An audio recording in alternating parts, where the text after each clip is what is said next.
All right. So today we are talking about one of my favorite topics. One of the most impactful things that has helped me level up in life, seeing the most tangible results immediately after learning. It's called Crucial Conversations. It's an amazing book.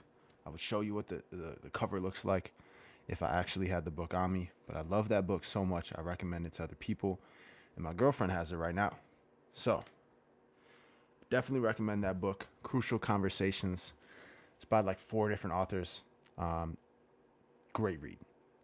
Essentially, it's about how to discuss big issues without creating bigger problems. It's about essentially getting your point across and it's actually received without pushback, without defensiveness. And this is something that is crucial. Funny, I mentioned the word crucial.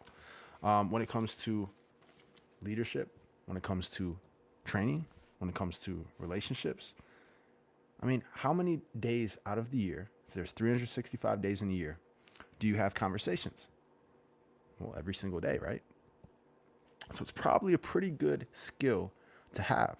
The concept is message sent versus message received. A lot of times we feel like we sent or what we said was very easy to understand, but it's not necessarily the same message that people receive. So we'll talk about a couple of things in regards to crucial conversations, how to get your point across, and how to make sure that the message you send is the message that whoever you're speaking to is what is received. I'll give you an example before we jump in.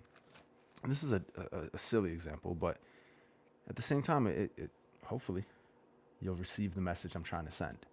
If I say the word dog, I really want a dog. Well, different people are going to create a different meaning from that message. If you were to think of what dog am I talking about, you could think of literally every single breed because I'm not speaking in concrete. I'm not speaking in something where, it's going to be received exactly the way that I want it sent. I could be talking about a German Shepherd and you're thinking about a Dachshund, or you're thinking about a Pomeranian and I'm talking about a chocolate lab. So I can be more specific with my words in order to get my message received. A little bit silly of an example, but you'll see how it applies. So what we're going to talk about is the general concepts of the book. So you don't have to read it completely, but I definitely do recommend reading it. We'll talk about the general concepts in that book. I'll give you some real world examples and we'll get out of here. So, what are crucial conversations? Well, how the book defines it is a high stakes discussion where either opinions differ, emotions run high, or the outcome matters, or all three. And so we want to make sure in those moments that, again, the message sent is the message received. The book talks about a couple of key concepts, one being the pool of shared meaning.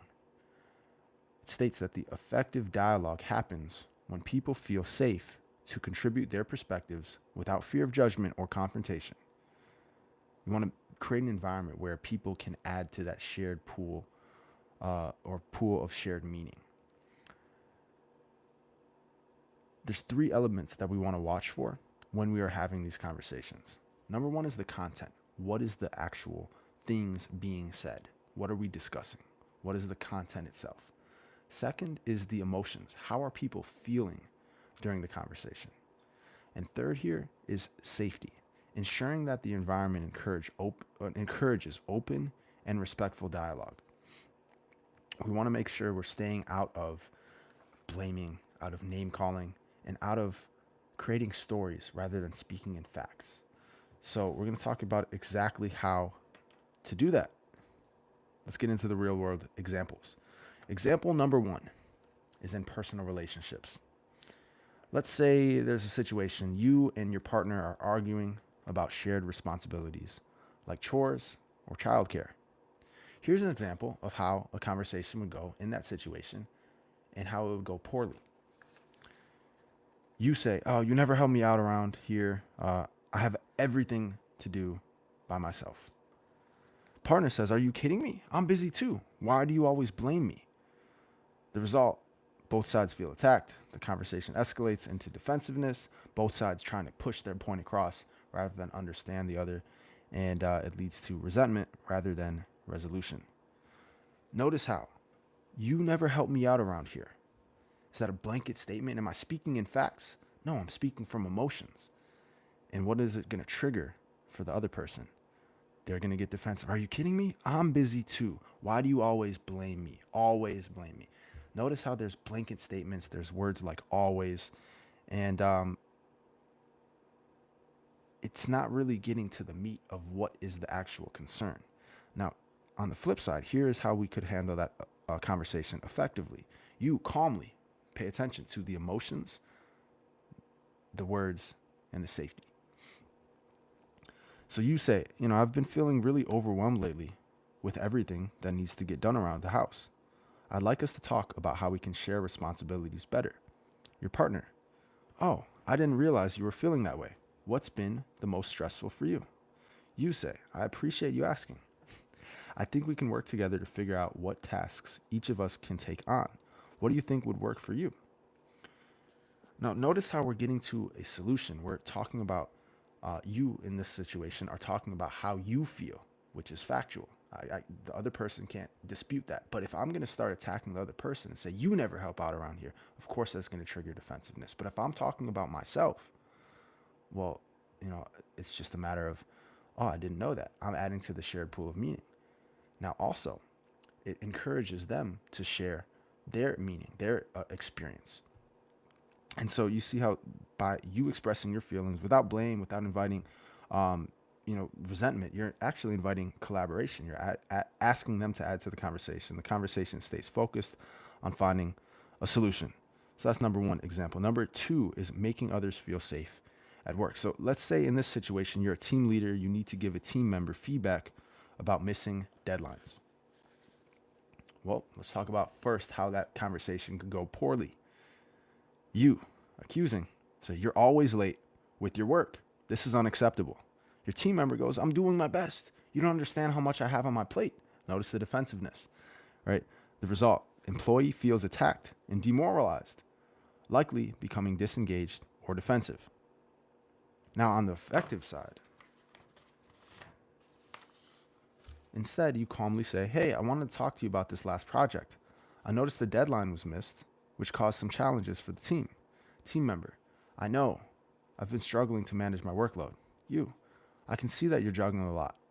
My goal here is to figure out how we can prevent this from happening again while supporting you. Can we brainstorm some solutions together? Team member, that would help a lot. Maybe we could prioritize tasks differently or adjust deadlines. You, great idea. Let's work together to make sure expectations are clear moving forward. Notice how everything is focused on you, focused on the work. I noticed the deadline didn't get hit. I know you're juggling a lot. It's coming from a place of understanding, empathy, but also solution orientation. The feedback is framed as collaboration rather than criticism. You're not attacking the person. You're just sharing or adding to the shared pool of meaning. You create a safe space for the employee to engage. They add some, their 2 cents, and you come to a solution. Third example here, communicating effectively in a conflict. So in this situation, a family member's or a family argument breaks out about whether to sell a property that holds sentimental value. Conversation being handled poorly. Sibling number 1, you just care about the money. Notice how I'm blaming, or notice how that sibling is blaming. Creating a story, talking about things in subjective land instead of objectivity. So you just care about the money. You don't even think about what this place means to us. Sibling number 2, don't act like you're the only one with feelings. It's not practical to hold on to this property forever. Now notice the attacking, notice the blaming, notice the emotional accusations that lead to a heated argument. Both sides feel unheard and no solution is reached. Now, effectively handled conversation. You say, I can see this is a really emotional topic for all of us, leading with empathy. Before we decide anything, creating safety. Let's make sure we each have a chance to share how we feel about it. I'm encouraging collaboration. Sibling number 1, this house means so much to me because of all of the memories we have here. It's hard to think about letting it go. Sibling number 2, I get that, but I'm worried about the financial burden of maintaining it. I feel like selling it would be more practical. You, it sounds like we all care deeply about this, but we're coming at it from different angles. Let's talk about what's most important to each of us and see if there's a way to honor that while being practical. Result, by acknowledging the emotions and creating space for each perspective, the conversation shifts from conflict to problem solving. The key takeaways from all of these examples is that poor handling of these conversations often involves blame, emotional escalation, or assumptions. Again, I'm speaking from a place of not factual. If I'm speaking about feelings, I'm pointing to other people if it's done poorly. If it's done effectively, instead of pointing with my emotions, I'm actually explaining my own emotions, which cannot be disputed. It doesn't create defensiveness. It doesn't create, this animosity. It creates a sense of, oh, I didn't know that. And it encourages the other person, especially by you asking, what do you think about this? It creates a space for them to share what they feel and you guys to come to a solution. Very, very important stuff. So, as we ran through all the examples, we're coming to the recap here. Crucial conversations are when those stakes are high, when the emotions or tensions are high, and when opinions differ and the outcome matters. We want to make sure that in those moments, we are creating safety, we are finding solutions, we're coming from a non-judgmental place, we're paying attention to the content, to the emotions, and to the safety.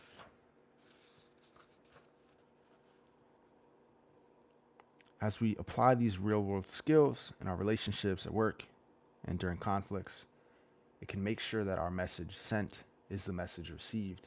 It can put both of you guys or the whole team or whoever you're communicating with on the same team. Put your brains together to find a solution rather than waste all of this energy, time, emotion into attacking each other, which is oftentimes how these conversations go. So, I encourage you, practice these skills in your daily life.